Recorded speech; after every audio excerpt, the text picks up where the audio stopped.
The day is coming, blazing like an oven. But for you who fear my name, there will arise the Sun of Justice with its healing rays. Now, in some respects, an oven and the sun are similar. I mean, they're both hot. But their differences, I think, are far more striking. When you see an oven, and you think of your experience with it, it's dark by design. It's caged in by walls. It evokes images of entrapment, unbearable pressure, suffocation, a painful death. But the sun, overall, is generally a positive thing, especially if it's, as Malachi says, the sun of justice. Justice implies balance and order, right relationship, all of which contribute positively towards peace, something we all enjoy and want. The image of a sun itself suggests freedom, because we experience the sun not in a cloister, but outside in expansive environments where its rays spread across the world. It carries a sense of comfort, light, safety, and joy. It's the reason why so many heroines, at the end of a big battle in a movie, they ride off into the sun. It also has a sense of beauty, because we love to look at sunsets and sunrises. Unlike an oven, when nothing comes out of it alive, the sun's light and warmth are also necessary for life. So all of those concepts come together in this image of the sun. And Malachi's point to his people is that the day of the Lord is coming. And we know from Revelation that the day of the Lord, as God's revealed, includes the arrival of the Lord himself.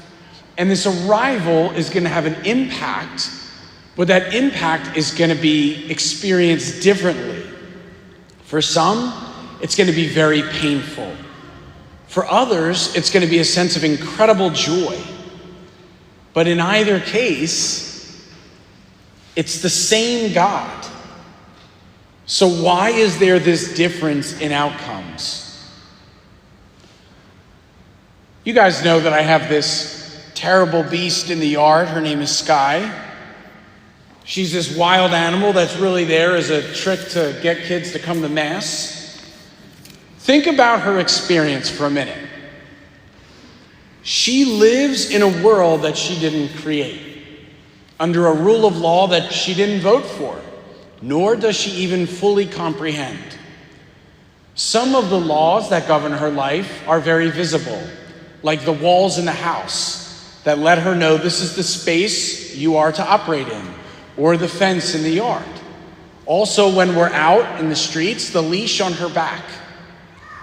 But really, most of the laws are invisible, like the traffic laws that she's never studied, or cultural norms, like you can't rip apart a rabbit on the schoolyard while the kids are in session. You can't run up and sniff every dog that you see on the street. She doesn't understand why, but those are the laws that govern her life. And when she accepts reality as it is, rather than how by her instincts she would want it to be, it turns out she's actually very happy. And she enjoys opportunities she wouldn't otherwise have.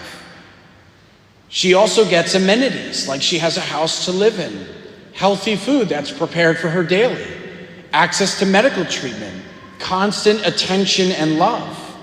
She gets safety and a whole lot of doggy friends at the park because she plays within the lines. See, rebellion has its consequences. One of Sky's friends, his name is Louie. He's a golden retriever. And this dog is a slave completely to all of his passions. He constantly countersurfs, tears up rooms, bites his owners, even though it's in play. They're older and it rips their skin. He fights the training constantly, jumps on everybody, and for every reason cannot sit still. And the result of that is that Louie's actually frustrated. He's unhappy because none of his passions are able to be satisfied all of the time. And not only that, it creates tension in his relationship with his owners and limits his opportunities. He can't go places because he's so undisciplined.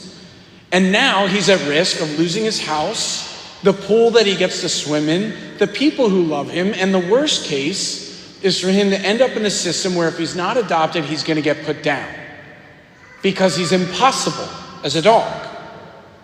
In other words, his life is harder and death is possible. Think about that. It's the same rules, the same reality that Sky lives in, but the outcomes are drastically different.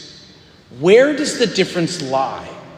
The difference lies in their response to the one singular objective reality outside of them. And how they respond matters. And what Malachi is saying is the same is true for us. The gospel announces we have a God who loves us so much that he built a universe for us to live in, to play in, and to discover. He's provided ample food for us to feed on and friends and family to share that with. But he's also a God in love who sets limits that are designed for our good. Some of those limits are visible, like biology, like natural law, space and time. There's only 24 hours in a day. And though we might be frustrated by that because we want to get all these things done, if there was more time in the day, we would burn the candle at both ends and fizzle out. He's also given us scripture and canon law so that we might know and see that which is arranged for our good. But there's also an invisible component to that. Things like morality or our eternal destiny and the entirety of the cosmos, which consists not only of the visible universe, but angels, demons, heaven, hell, judgment. All of these things are to help us stay on the straight and narrow path. But how we respond differs. For those who are slaves to their passions, who are hardened in heart, who are held down by their attachments, who are unwilling to change, uninterested in the call to radical selfless love, and unavailable to Jesus' invitation to discipleship, well, then they're going to experience God's limits as confining. For such individuals, God is an oven whose love is a prison and demands conformity, and whose law, rather than lead to freedom and joy, instead is suffocating. For them, God's love is hell. And you know who else holds that perspective is the devil. The devil was made in love, for love, and rejected it, and finds God's love insufferable, and along with him, all of the damned. But for those who open themselves up to grace, who turn to God with their whole heart, who embrace him as he's revealed himself, and yield to his loving will as something that is given for their good, God is a son. He is life, peace, comfort, and joy. The Blessed Mother believes that. Now, the Blessed Mother and the devil himself could talk about the same God for eternity, and their experience of him would be totally different. But at the center of it is God, who himself is unchanged and radically the same. It's up to us in how we respond. Now, next week, we're going to celebrate the Feast of Christ the King. We're going to gather again to acknowledge that God, in fact, is in control, that he is the architect of reality, that it's his gospel, his heaven, his path to get there, and thank God for it, because it's better than anything we could have imagined. Today, what Malachi is challenging us to do is to make a decision. We can accept this, but we don't have to. And God's not going to punish us.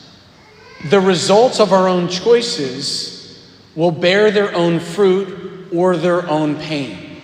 This is the same choice that Mary and Lucifer faced, Adam and Eve, Peter and Judas. And each of them enjoys the outcomes of their choices. So what is yours?